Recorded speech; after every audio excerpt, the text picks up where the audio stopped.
New here at 10, a KCK man convicted in a double murder swears he is innocent. His legal team says they have the proof he's a victim and not a killer. In the morning, this case goes back to court with shocking new allegations that Pete Coones was set up.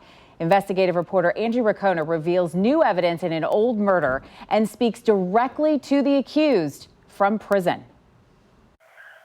I think they make mistakes with everybody. There's good police work and there's not so good police work.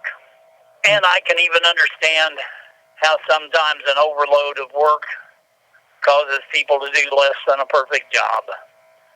I just hate the fact that they did less than a perfect job and cost me so much of my life. 50-year-old Olin Coones is facing 2 murder charges. In April of 2008, Kathleen and Carl Schroll were shot and killed inside this KCK home. It's horrible.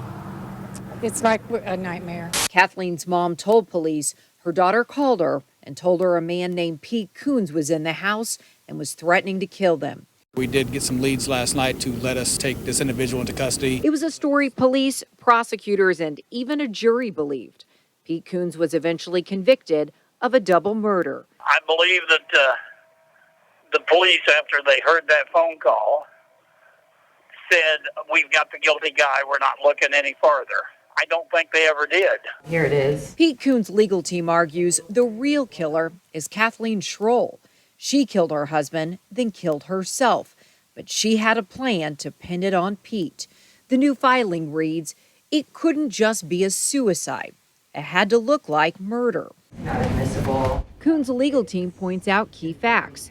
It was Kathleen's own gun, and it was found near her body. She had the gunshot powder residue on her hands. That was recently revealed through testing. Attorneys argue Kathleen's financial crimes were about to catch up to her.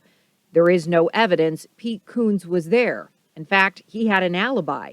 But the most shocking new evidence is that a 4th bullet has been recovered in this case. The discovery of the missing bullet. You can credit Pete Coones' attorney, who looked at old crime scene photos and realized it could be in bedding collected at the scene.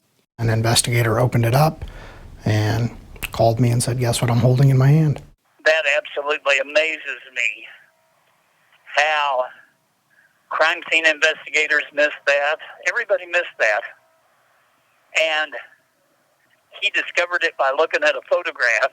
That 4th bullet literally changes the trajectory of the case. It's crucial. I mean, it absolutely destroys the prosecution's theory of the case. Bell and his client are hopeful the judge will listen with an open mind. The new filing argues a terrible rush to judgment had devastating consequences. It did not have to be this way.